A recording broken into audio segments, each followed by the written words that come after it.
I have never ever played the Fallout series until now. What's up everybody, and today I am playing Fallout for the very first time ever. I've always been a big fan of Skyrim and the Elder Scrolls games, but I never actually tried out Fallout. So with the success of the TV show recently, I figured it would be a great time to jump in and try it out. Today I'm playing Fallout 4, but if there is another older Fallout game you'd like me to try, as I'm a big fan of classic video games, leave me a comment down below and I'll definitely give them a shot. As a completely new player to the Wasteland, these were my opinions and thoughts from trying the game for the very first time. And to be completely honest, I really enjoyed it. When I first loaded up the game and customized my character, I was laughing at making the most ugly, grotesque character I possibly could.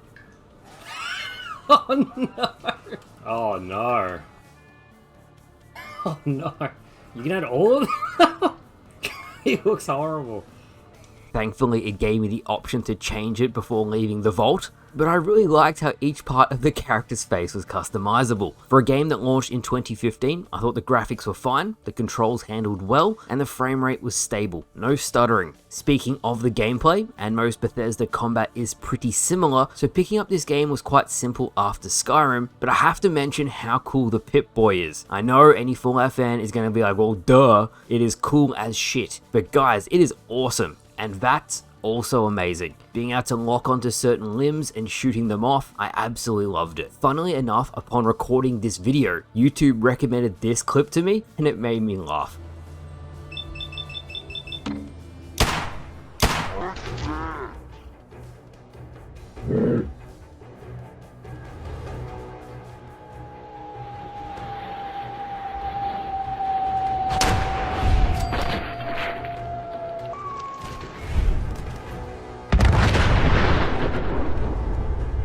Now I was playing on normal difficulty and I definitely noticed most of the enemies at the start of the game, as I was outside of power armor, could almost one hit kill me. Most enemies early game, if they shot me, I was dead in 1 to 2 hits. Even the main story. The game also didn't tell me that you can pop in and out of cover. So once I discovered that and I learned to bait the enemies into coming out into the open, it was much easier. I also noticed, and from what I researched online, that Fallout 4 is heavy on looting. So I tried to grab as much as I physically could carry so that I could sell it to buy ammo and better gear. Early game especially, it was quite expensive, so I'm glad I took the time to loot as much as possible. Now one thing I particularly noticed, and again, early game, is there is a number of enemies that are very hard to kill. And I know some enemies like Death Claws you shouldn't be able to kill till late game or you got power armor, but even some of the mainline story bosses really took some strategy to kill. Thankfully, I did this to one of the bosses. Get over here.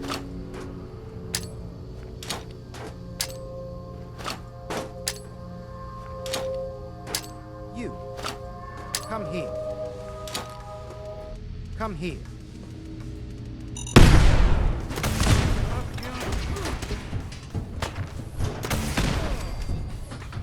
Now speaking of enemies, I really liked the variety in Fallout versus say Starfield. The enemies didn't feel copy pasted and most of them feel like they have unique identities that fit into the game as a whole. Death Claws are super cool, super mutants, synths, rad scorpions, even the ghouls. I loved all the different styles of enemies. I just found all the different enemy archetypes to be super cool. As a side note, power armor is badass and so fun.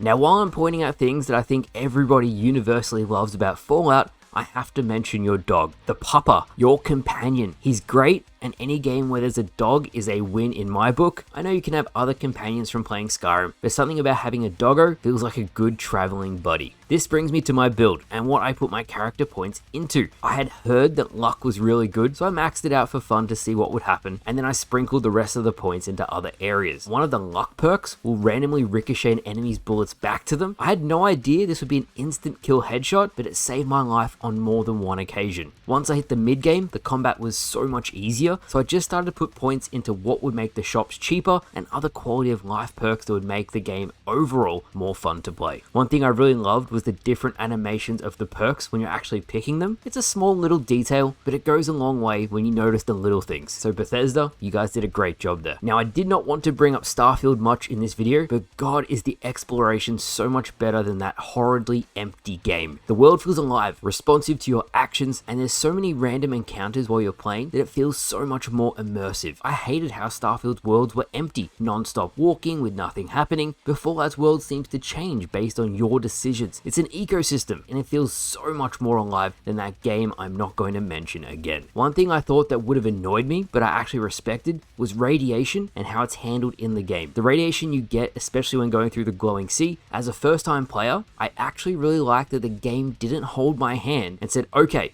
you need to go into the glowing sea. It's all the way at the end. We're not going to tell you how to do it, but think of a way and do it. I don't know if you guys have noticed, there's a trend nowadays with more and more games holding your hand and not letting the player think outside of the box to find a solution. For me, in this part, I got a gas mask and Rad X to just sprint through. I learned you don't take radiation damage in caves, and once you go there once, you can just fast travel back. Yes, I could have used power armor, but I did it that way instead. The next thing I have to talk about, and every single person who has ever played a Bethesda game will relate to this: glitches, bugs, and game-breaking issues. Now, of course, some can be funny. I'm looking at you, giant launching glitch on Skyrim.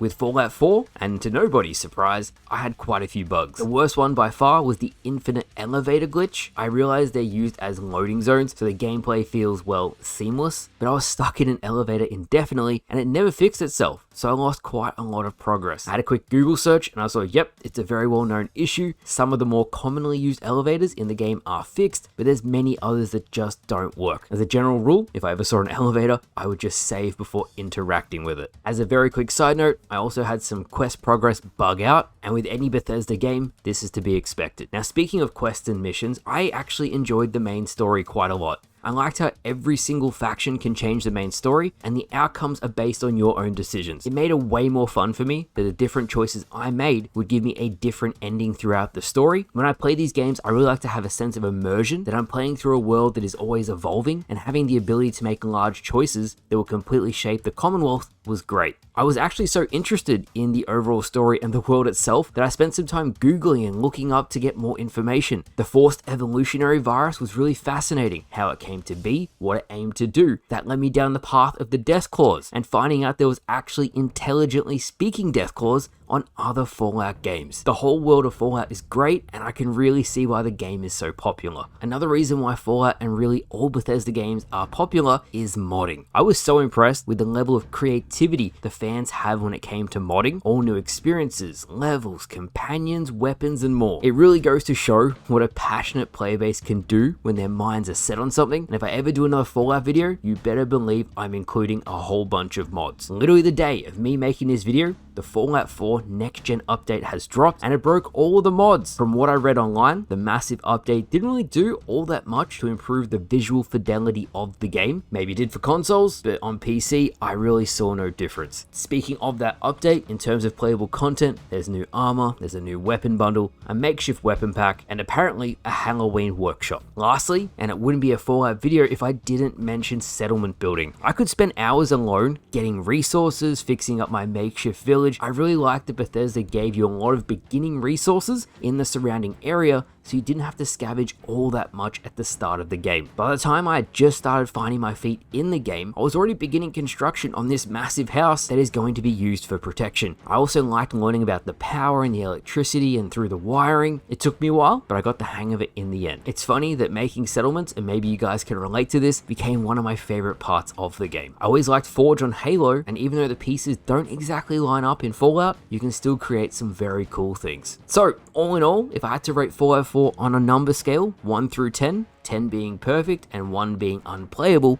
I'd have to give it an 8.5. Really, I'm only deducting points due to freezes, bugs, and crashes. But as I understand it, the game now is so much more stable than it was when it first came out. I genuinely loved playing this game, and as someone who plays primarily FPSs, to be able to relax and do something different and explore a world I've never ever played before was great. If by some miracle you have not tried Fallout, but you've seen the TV show, give the game a go. I could not recommend it enough. I hope you all enjoyed today's video, and if you want me to try another Fallout game, again, leave me a comment down below, tell me which Fallout I should try, and I'll download it as soon as possible. With that said, thank you all for watching. If you enjoyed the video, leave it a like, and I'll see you guys Later. These educational materials for you to better understand the 7 defining attributes that make you special.